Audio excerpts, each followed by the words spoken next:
May posisyon na po ba ang palasyo sa nangyayaring debate ngayon kung pwede mag-crossover sa susunod na kongreso yung impeachment trial ni Vice President? Nangangamba po ba yung palasyo na hindi na matutuloy yung impeachment trial? Alam naman natin kung sino ang marunong at eksperto sa paggawa ng intriga at pagplanta ng ebidensya. So wag niya na po sanang gayahin. Do not be like a second-rate, trying hard copycat. We have Thank you very 5 much. questions for you, Sec Claire. Yes. Thank you very much, Sec J.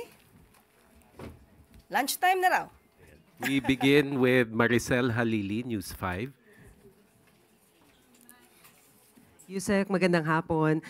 Yusek, may we have your palace's reaction lang po dun sa mga naging statement ni Mayor Baste. Una, he called President Bongbong Marcos as a liar. Sabi niya, press release lang daw yung sinasabi ni PBBM na reconciliation. And pangalawa, sinabi rin po niya, he is weak. Nakita daw natin yan sa midterm na talagang mahina siya, mayabang pa. Magsabi ng 12-0, natalo naman daw yung mga kandidato niya. Yun po muna, ma'am. Marami pa ba? Sige, hintayin ko yung iba pa niya mga sinabi. Unang-una, pinapansin pa ba si Mayor Baste Duterte sa kanyang mga sinasabi? Can we expect any nice word from him for the President? Expected na ganyan ang kanyang magiging reaksyon. Unang-una, patungkol sa liar, sino ba talaga ang liar? Ito ba'y patungkol sa sinasabing reconciliation? Sana po, napakinggan niya mabuti kung ano ang bawat salitang nanggaling sa Pangulo. Tinanong po siya ni Mr. Anthony Taberna kung open ba siya for reconciliation. If I'm not mistaken, that's the word. Open. Right? Not offer. So malaki po ang pagkakaiba ng open for reconciliation at nag-o-offer ng reconciliation. Bilang ama ng bansa, tatanungin siya kung siya ba ay open for reconciliation sa mga Duterte at sa ibang mga taong maaaring nag-o-oppose sa mga polisiya niya. Ano po ba ang dapat tugunan, ang maging tugon ng isang ama ng bansa? Dapat lang, opo, open siya for reconciliation. Sino ba ang matinong leader ang hindi open for reconciliation? Sa ngayon, alam niyo naman po siguro kung sino yung hindi open for reconciliation. At sinabi rin po ng Pangulo na hindi lamang po mga Duterte, bakit lagi po kasi sa kanila lamang nakatuon. Sinabi po, maliwanag, uulitin po natin, open for reconciliation ang Pangulo sa mga Duterte at sa lahat ng tao na maaaring oposisyon or may oppose or may oposisyon sa kanyang mga polisiya. Dahil gusto niya po na makapagtrabaho na maayos, magkaroon ng stability ang gobyerno para matugunan ang lahat ng pangangailangan ng taong bayan. So wala pong nagsisinungaling dito. So maaari lamang po na itong si Mayor Baste ay hindi niya naintindihan ang pahiwatig ng Pangulo patungkol sa reconciliation o siya ay napapaligiran ng mga fake news peddlers na kung ano-ano ang sinasabi sa kanyang mga idea. So, nakakaawa po yung ganun. Okay, sa pangalawa, he is weak, mahina at mayabang. Sa isang eleksyon, hindi naman po talaga natin masasabi kung sino ang iboboto ng mga tao. Nirespeto po ng Pangulo kung ano po ang isinigaw ng bayan. Tandaan po natin, 6 ang nanalo po sa alyansa. Hindi po yan pangit na numero. Hindi lamang po, ang nais lamang po sana ng Pangulo, mas madami pa na nakasama mula sa alyansa. So ano po ang ipagyayabang ng Pangulo? 6 po ang nanalo sa kanya. At marami din po sa mga lokal at sa House of Representatives, sinasabi din po, ay marami din pa po kaalyado ang Pangulo. So sa kanilang party po, 2 po, PDP ang nanalo. So, ano po ba dapat ang... Ayoko na pong ituloy ang aking sasabihin. So yun lang po. Ano pa pong sinabi? Tungkol naman sa cabinet revamp, sinabi rin po ni Mayor Baste na that was only a smoke screen, especially yung pagtatanggal kay Solicitor General Guevara, kasi they don't want to admit na hindi talaga nila masagot yung mga tanong sa kanila. So hindi daw niya alam kung ano yung gagawin ng bagong Solicitor General. Siguro po, tanungin niya muna po si dating Solicitor General kung ano po ba ang naging accomplishments ni Solgen Leonardo Guevara bago niya po punahin ang naging desisyon ng Pangulo. Ang ginawa po ng Pangulo ay ma-retain ang mga napagkakatiwalaan pa niya at mawala ang mga under-delivery, yung mga opisyal na merong under-delivery or under-performance. So, alamin niya po kasi muna ang facts bago po siya mamintas at maging obstructionist. Salamat, ma'am. Sam Medinilla, Business Mirror.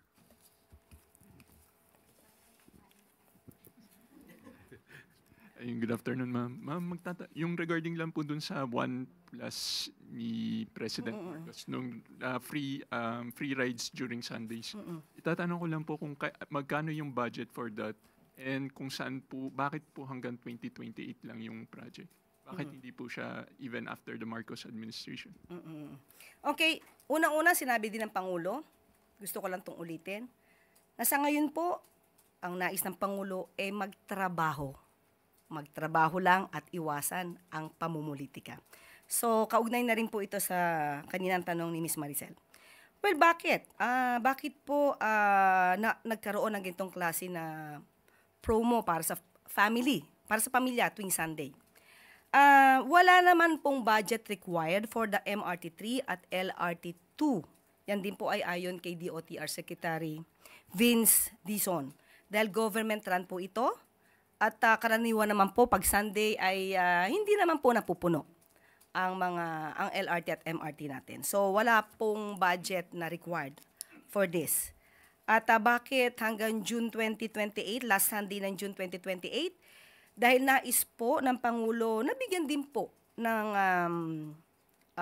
karapatan ang susunod na administrasyon kung ano po ang nanaisin nilang programa patungkol po dito. Yan po ay respeto lang po ng Pangulo sa susunod na liderato. Thank you. Thank you po. Pia Gutierrez, ABS-CBN.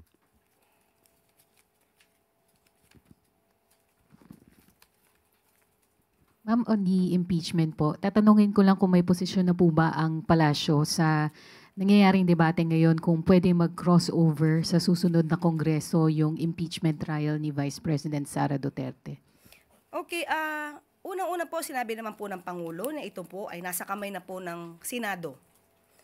At hindi po makikialam ang Pangulo kung ano man po ang nangyayaring pagdedebate sa Senado. May kanya-kanya pong ideya dito. May nagsasabi po, mga eksperto rin, na maaari pong tumulay or tumawid sa 20th Congress dahil ayon na rin po sa isang Supreme Court decision, ang Senado po ay itinuturing na isang continuing body. So, hindi naman po siguro ito i-describe or ika-characterize ng Supreme Court na continuing body kung parang nakukonsider siyang na-terminate na o nag-expire na tulad ng House of Representatives. Pero kung ano po ang idea ng Pangulo patungkol dito, una po, maliwanag din sinabi ng Pangulo na impeach na po si VP Sara, kaya po hindi niya po ito papakialaman, wala po siyang anumang gagawin patungkol dito dahil lahat po ng mangyayari ay nasa Senado na po. Ang gusto lamang po niya, para sa kalahatan, hindi lamang po para sa impeachment, dapat lang po manatili ang due process, manatili ang proseso. Kung ang proseso po ay kasama po dito ang pagtugon at pagtupad ng mga probisyon ng konstitusyon, dapat sundin kung ano ang nasa konstitusyon, kung ano ang nasa batas, at kung ano ang rule of law.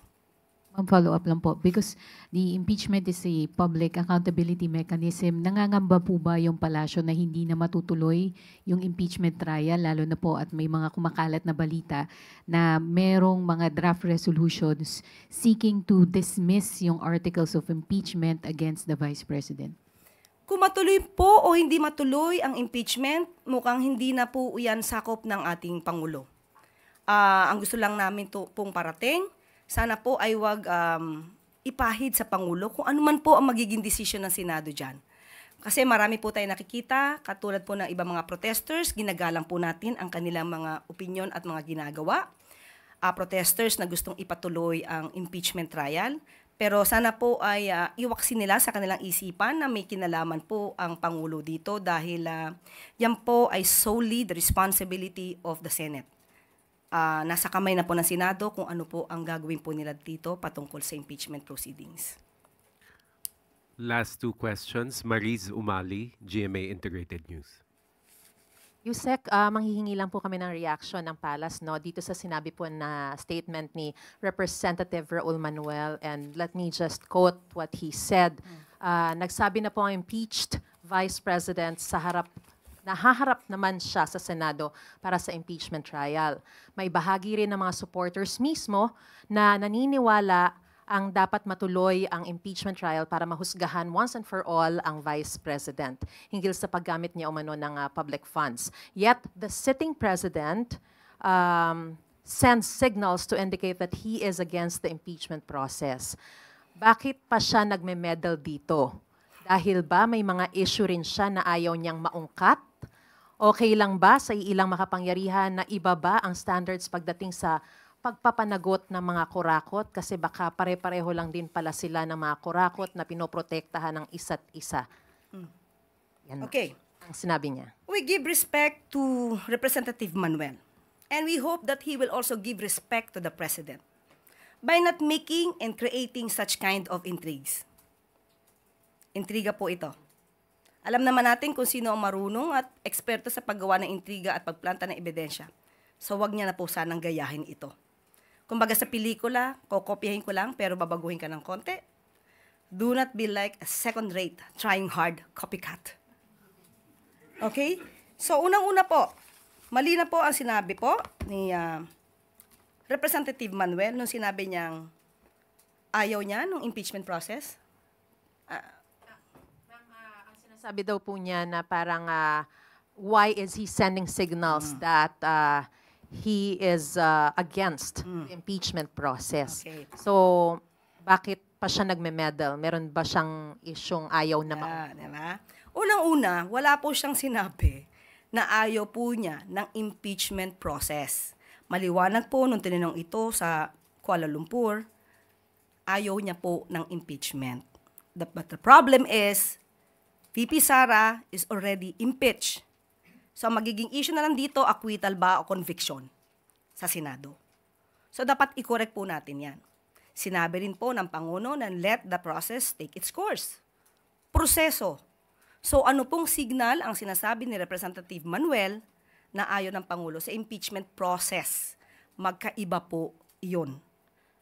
Maliwanag, uulitin po natin ulit. Maliwanag, ang gusto ng Pangulo, proseso, ayon sa batas, ayon sa konstitusyon.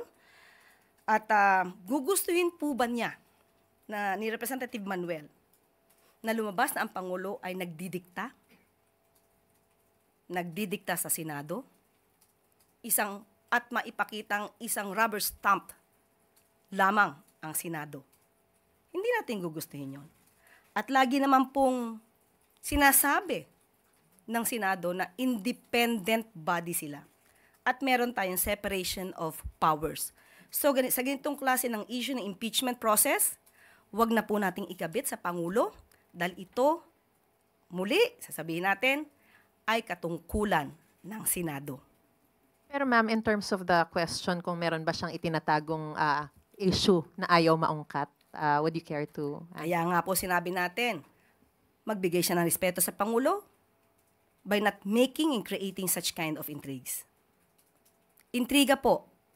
Intriga po. Iwasan po yan, considering na siya isang mambabatas. Last question, Tuesday New. DZBB. Good morning, good afternoon na pala, ma'am. Gutom na ang bansa.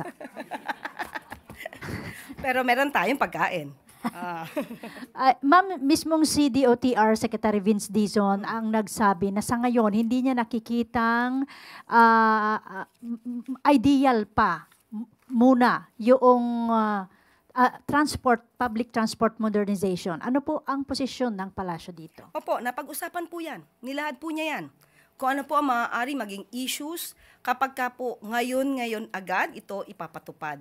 So, kailangan po talagang i-prepare ang mga concerned na mga drivers natin, operators natin, para sa paggawa at pag-manage, pag-operate ng isang kooperatiba. Hindi po pwedeng gawa kayo ng kooperatiba and then that's it. Ihahanda po natin ang mga concerned na tao po, mga kababayan natin, patungkol po dito at kumbaga ipe-prepare sila para sa mas magandang pag-ooperate ng isang kooperatiba. Pangalawa, magkakaroon din po at pinaplano po na magkaroon pa po ng ibang suppliers, no? Manufacturers. Para po kung makakapagbigay sila ng mas mura na sasakyan or vehicle para sa ating mga operators at drivers, yun po. Pangatlo po na issue ay patungkol po sa loan. Kailangan din po na kayanin ng ating mga kababayan ang interest or yung pagbabayad sa utang. So, pati po yung mga ruta. May mga ruta po kasi naman na hindi dinadaanan ng maraming jeepneys. So, yan din po ay dapat isaayos with the LGUs. So, marami pong issues na naibigay po at nailahad si Secretary Dizon sa ating Pangulo. At yan po naman ay pinakinggan ng ating Pangulo. So sa ngayon po, ihahanda po muna lahat, pero tandaan po natin, tuloy pa rin po ang PUV Modernization Program. Ihahanda lang po natin lahat ang mga stakeholders po dito. Clarification, ma'am. So, naipaabot na kay Presidente itong concerns na ito and ano po ang response ni Presidente rito? Umayon ba siya na pansamantala wag munang ituloy at gaano katagal po na isususpend muna o paano? Sa initial na meeting po namin with the President, kasama po kasi ako kaya medyo alam ko po ang mga konting detalye dito. Yung timeline, bibigay ko na lang po siguro sa inyo at wala po akong kopya dito sa ngayon. Pero nung binanggit po ito ni Secretary Dizon kay Pangulo, positibo naman po ang response ng ating Pangulo. At ayaw naman din po niyang pahirapan ang mga operators at mga jeepney drivers natin kung ipupush po ito tapos parang pilit. So dapat po talagang aralin para po lahat po naman ay maging maayos ang takbo at pag-implement po ng programa na ito. Thank you, ma'am. Okay po?